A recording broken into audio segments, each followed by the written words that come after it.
Is this compulsive decision making? How would that help you, do you think? Well, actually, there's a direct correlation to that, because by chance my whole team is the high. And when we voted on the logo, even though I'm the founder and CEO, I got outvoted. We chose the logo that other few chose.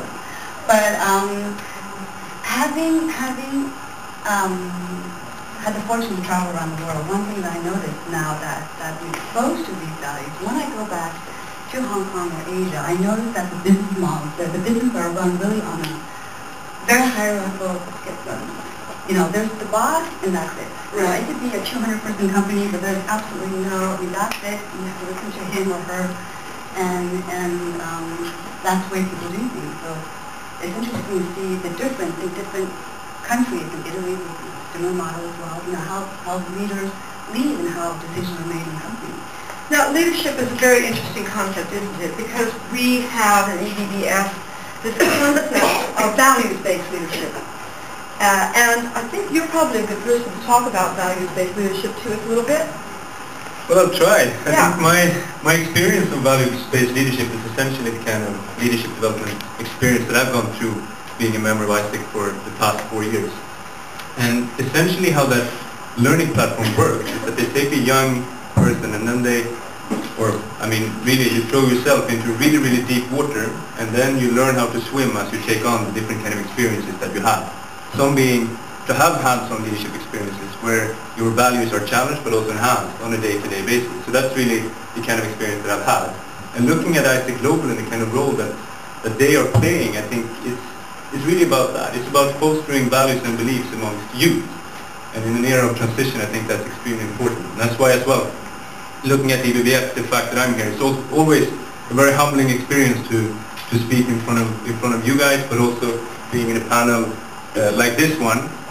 But that's really what EBBF enables young people to do as well. I think we had a moderator who was 23 years old the other day. I'm 25. It is about enabling that kind of development in youth, which is extremely important in an era of transition.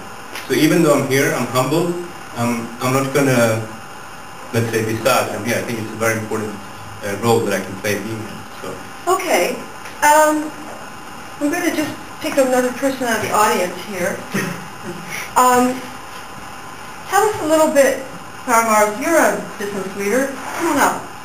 And tell us a little bit about how leadership has enabled your business to thrive, as morals-based or values-based leadership. This is a long story because I want a short one. 35 years in business, but I think that if I would not apply these principles like consultative way of decision making or trustworthiness and truthfulness and so on, I don't think that we could survive all the way. We would be 10 times be dead. Okay, so these are kind of important values to you. Thanks. Just stay there. This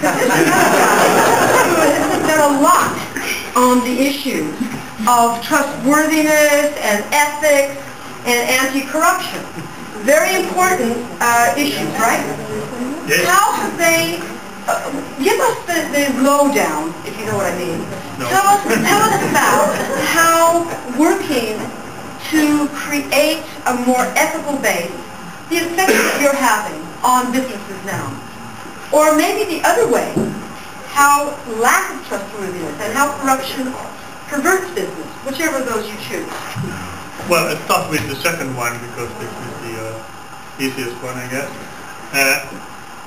Corruption or lack of trustworthiness in the business, I think, has an impact at the personal level, because obviously if people do not have a sense of integrity in their business dealing, they will have no sense of integrity towards their employee either. So they will cheat on their expense accounts, they will cheat on absence, being absent or things like this. Then the other way it impacts on the business globally is that if if you indulge in corruption, you develop businesses which are probably not the businesses which you should develop. You are developing businesses which are maybe which have no future. You are developing businesses just because because the business is easy to get through a bribe. You are developing a business which is maybe not worthy of being developed. So it's bias. It's a bias of your judgment, if you see what I mean. And this is what I have experienced. For example, about 10 years ago, the emphasis which was put on a business where corruption was rampant, the business was a mature business.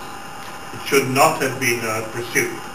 And there were other businesses of the future, which were suffering because of the emphasis put on a dead business, basically. Okay, so